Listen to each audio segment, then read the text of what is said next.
Proverbs 13:16 clearly says, "In everything, do not act with knowledge, with informations, with meticulously, with diligently." This is what the Bible says. Proverbs chapter 13:16 clearly says.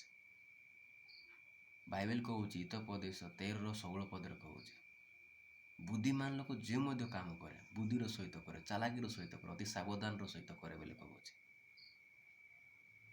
So this is what I want to remind you. Anything that you want to do in your life, do it all your understanding, do it knowledge, do it meticulously, do it full of information, do it knowledge. ତ ମୁଁ ଏତିକି କହିବା ପାଇଁ ଚାହୁଁ, ଯେଉଁ ମଧ୍ୟ ଆପଣମାନେ କାମ କରିବା ପାଇଁ ଚାହୁଁଛନ୍ତି ବୁଦ୍ଧିର ସହିତ କରନ୍ତୁ, ଚାଲାକିର ସହିତ କରନ୍ତୁ, ବୁଝି ସୁଝି କରନ୍ତୁ, ଜ୍ଞାନର ସହିତ କରନ୍ତୁ। If you are doing anything without knowledge, without information, you are bound to fail. You cannot be success in your life if you are doing without knowledge. ଯଦି ଆପଣମାନେ ବିନା ଜ୍ଞାନରେ ଯେଉଁ ମଧ୍ୟ କାମ କରୁଛନ୍ତି ତାହେଲେ ଆପଣମାନେ ଅସଫଳତା ହେବାଟା ହିଁ ହେବେ। ଯେଉଁ ମଧ୍ୟ କାମ କର ବୁଦ୍ଧିର ସହିତ କର, ଚାଲାକିର ସହିତ କର, ବୁଝି ସୁଝି କର, ତେବେ ଆପଣମାନେ ଜୀବନରେ ସଫଳତା ହେବେ। କାରଣ ବାଇବେଲ କହୁଛି, ହିତୋପଦେଶ 13:16 କହୁଛି, ବୁଦ୍ଧିମାନ ଲୋକ ଯେଉଁ ମଧ୍ୟ କାମ କରେ ବୁଦ୍ଧିର ସହିତ କରେ, ଚାଲାକିର ସହିତ କରେ, ବୁଝି ସୁଝି କରେ। So live as a wise, not as unwise. Take decision as a wise, not as unwise. This is what the Bible says. Ephesians 5:15 clearly says, live as wise, not as unwise. Bible କହୁଛି, ଏଫେସିୟ 5 କହୁଛି, ବୁଦ୍ଧିମାନ ସଦୃଶ ବଞ୍ଚ, ମୂର୍ଖତା ସଦୃଶ ନାହିଁ।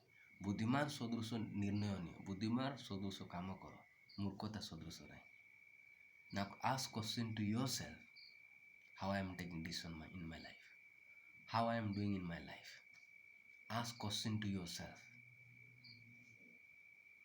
ନିଜେ ନିଜକୁ question ପଚାରନ୍ତୁ, ପ୍ରଶ୍ନ କରନ୍ତୁ, ମୁଁ ମୋର ଜୀବନରେ ମୁଁ ନିର୍ଣ୍ଣୟ କିପରି ନେଉଅଛି, ଯେଉଁ ମଧ୍ୟ ମୁଁ କାମ କରୁଅଛି ସେଇ କାମ କିପରି କରୁଅଛି, ବୁଦ୍ଧିର ସହିତ କାମ କରୁଅଛି କି ନାହିଁ ନିଜକୁ ପଚାରନ୍ତୁ। ବୁଦ୍ଧିର ସହିତ ନିର୍ଣ୍ଣୟ ନେଉଅଛି କି ନାହିଁ ନିଜକୁ ପଚାରନ୍ତୁ, ନିଜକୁ କ୍ୱେଶ୍ଚିନ୍ କରନ୍ତୁ। Because the Bible says, Proverbs chapter 13:16 clearly says, in everything prudent act with knowledge. Bible କହୁଛି, ହିତୋପଦେଶ 13:16 କହୁଛି, ବୁଦ୍ଧିମାନ ଲୋକ ଯେଉଁ ମଧ୍ୟ କାମ କରେ ବୁଦ୍ଧିର ସହିତ କରେ, ଚାଲାକିର ସହିତ କରେ, ବୁଝି ସୁଝି କରେ ବୋଲି କହୁଛି। Live as wise, not as unwise. This is what I want to tell you and remind you once again. ବୁଦ୍ଧିମାନ ସଦୃଶ ଝିଅ, ମୂର୍ଖତା ସଦୃଶ ନାହିଁ। ବୁଦ୍ଧିମାନ ସଦୃଶ କାମ କର, ମୂର୍ଖତା ସଦୃଶ ନାହିଁ। ବୁଦ୍ଧିମାନ ସଦୃଶ ନିର୍ଣ୍ଣୟ ନିଅ ଆପଣମାନଙ୍କ ଜୀବନରେ, ମୂର୍ଖତା ସଦୃଶ ନାହିଁ।